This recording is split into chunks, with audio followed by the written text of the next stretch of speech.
السلام عليكم ورحمة الله وبركاته، ازيكم يا احلى متابعين؟ عاملين ايه؟ يا رب تكونوا بخير كده وفي احسن حال دايما يا رب.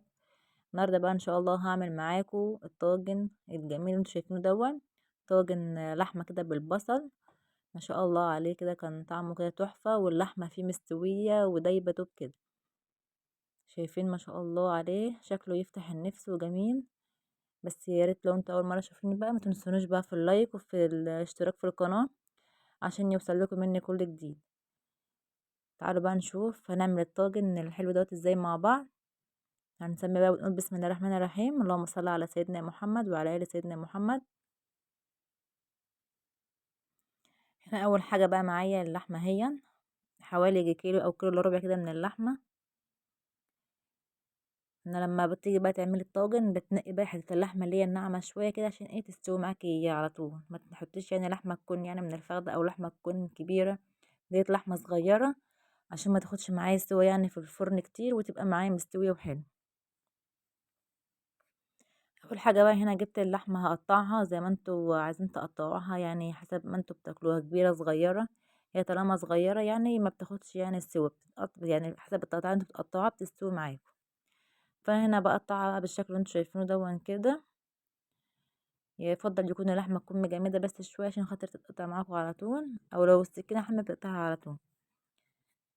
هقطع بقى هنا اللحمه كلها بالشكل اللي انتوا شايفينه ده كده.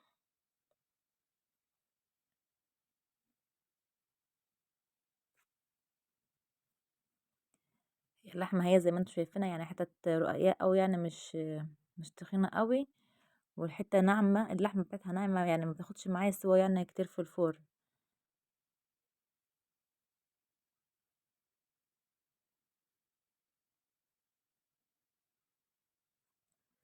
هكمل بقى تقطيع وتعالوا هنشوف بقى هنعمل ايه تاني. لسه برضك بقطع اهون.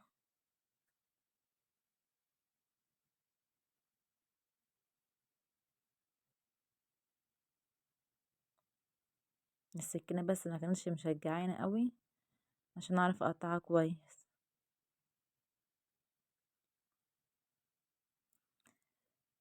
هنا بقى جبت هنا بقى اللحمه غسلتها بقى كويس وحطيتها على حله على البوتاجاز اشوحها الاول شويه.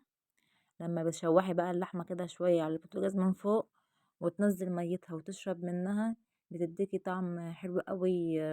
بردك في الطاجن وما بتاخدش معاكي سوا كتير في الفرن. يعني ديت الطريقة اللي انا بعمله بقى على طول بيطلع معايا الصراحة جميل.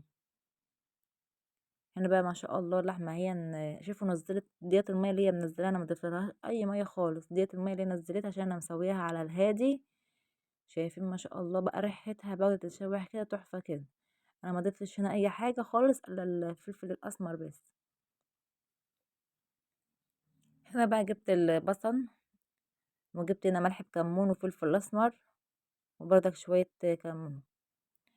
وهنا بقى جبت طماطم برضك مقطعها شرايح زي ما انتم شايفين كده. هنا مكتره بقى البصل عشان ايه، هو الطاجن دوت معتمد على اللي هو بالبصل، طاجن اللحمه بالبصل. فبتيجي تاكلي بقى حته اللحمه بالبصل كده بيبقى البصل طعمه اطعم من اللحمه كمان. هنا بقى بحب اعمل بقى الملح كده ادعكه كده في قلب البصل، بيديله تست حلو كده ونفس حلو، اما احنا ما بنحطه كده من غير ما يكون متبل. هجيب بقى الطاجن اهون بقى هضيف بقى فيه كده شوية من البصل في تحت كده.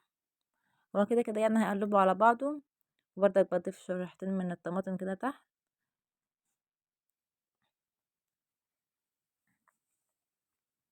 ولو حابينه يكون معاكم سبايسي ممكن تحطوا له كده في النص قرن فلفل يكون بيحرق، بس انا بقى ما حبيتش كده عشان معايا اطفال وكده.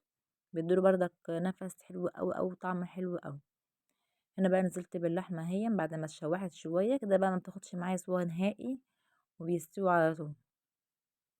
هضيف بردك كمية البصل دوت، انتوا بيتهيألكوا اللي هو كتير، بس بعد ما بيستوي بتلاقوه يعني مش كتير ولا حاجه.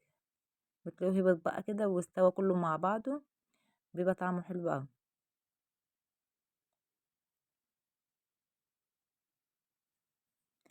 هقلب بقى البصل اهوت مع اللحمه عشان كله يبقى متقلب على بعضه. وبتظبطي بقى الملح بتاعك وبتظبطي كل حاجة، بيبقى يا دوبًا بس إيه على السِوَى على طول.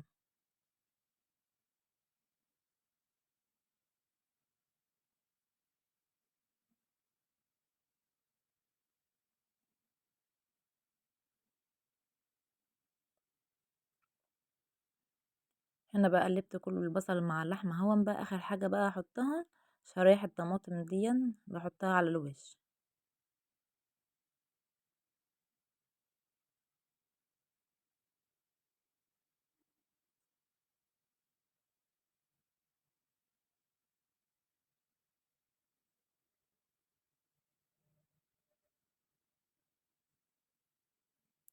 هنا ممكن تضيفوا له برضك أي خضار عندكم، بس الخضار برضك بنضبّطه برضك مع اللحمة كده ونشوحه شوية، ونحطه كله على بعضه برضك بيستوي.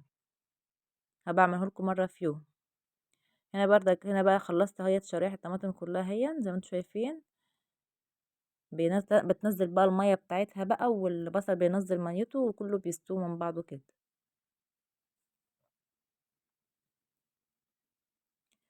هاجيب بقى هنا معلقة سمنة واحدة بس كده، عشان بس ما تكونش يعني في نسبة دهون كتير، إنما لو اللحمة عندِك سمينة ما تضيفيش سمنة ولا تضيفي أي حاجة.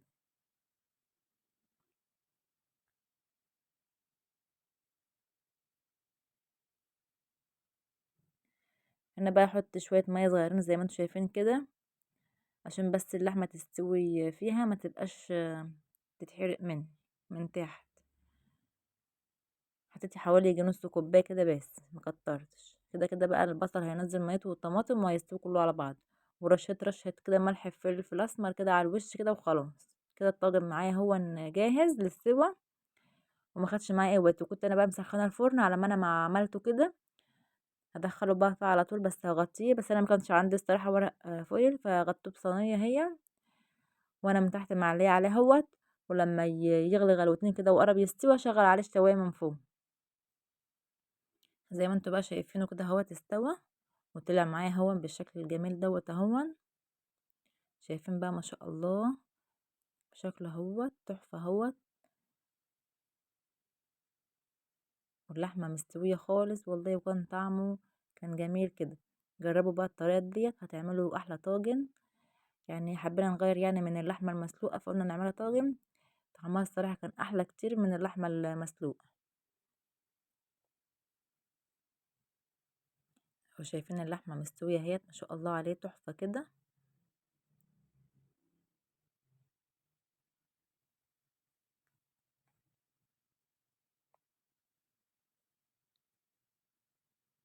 ويكون بقى هنا خلاص يا حبايب قلبي خلصت معاكم هنا بقى الطاجن. واسيبكم بقى في رعاية الله وعنايته، والسلام عليكم ورحمة الله وبركاته.